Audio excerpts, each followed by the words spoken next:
Sermon on the Mount. High upon a mountainside, Jesus saw the multitudes gather. He ascended, and as he settled, his disciples, eager for his wisdom, drew near.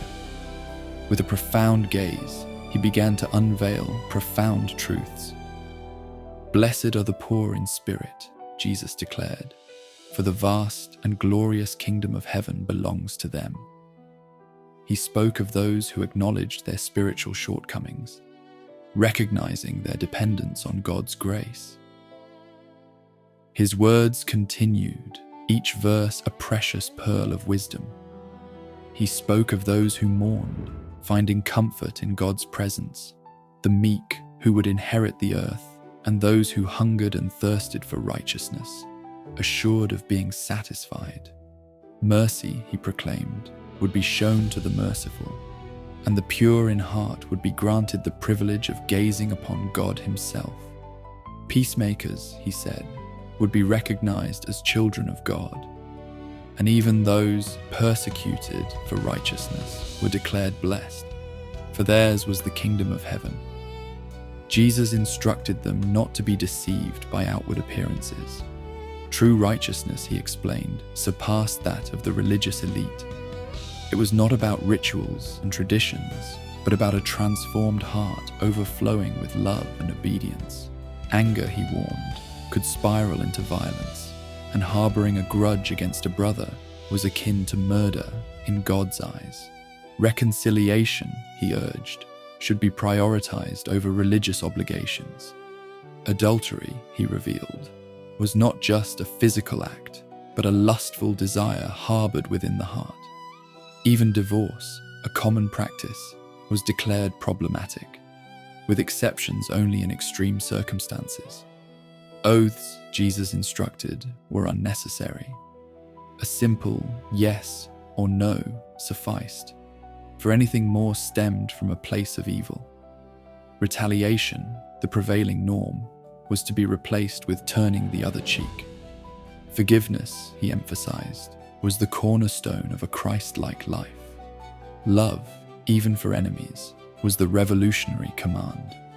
Moving on to acts of piety, Jesus cautioned against showy displays of charity or prayer. True devotion, he explained, thrived in secret, a personal conversation between a child and their loving Father in heaven.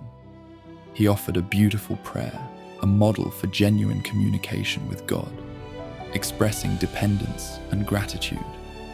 He urged them to prioritize accumulating treasures in heaven, where they were immune to decay and theft.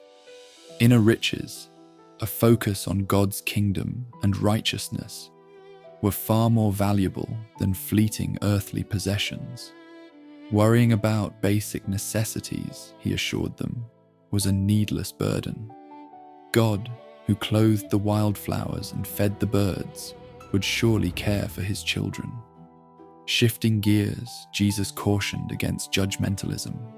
The self-righteous who pointed out flaws in others, neglecting their own shortcomings, were hypocrites. Humility and introspection were the keys to genuine spiritual growth. His teachings continued, emphasizing the importance of prayer, persistence, and treating others with the same respect and kindness you desired for yourself.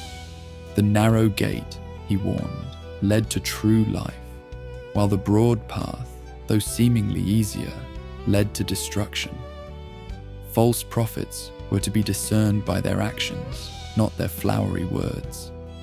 Finally, Jesus concluded with a powerful illustration.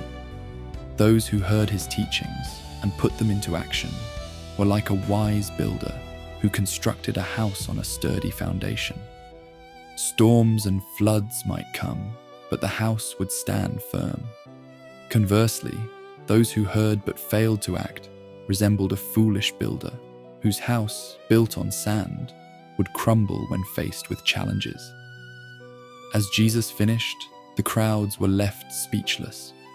His words resonated with a power and authority unlike anything they had ever heard. He wasn't just another religious leader. He spoke with the weight of heaven behind him. The Sermon on the Mount, a tapestry woven with profound truths and practical applications, became a cornerstone of his teachings, forever etched in the hearts and minds of those who listened.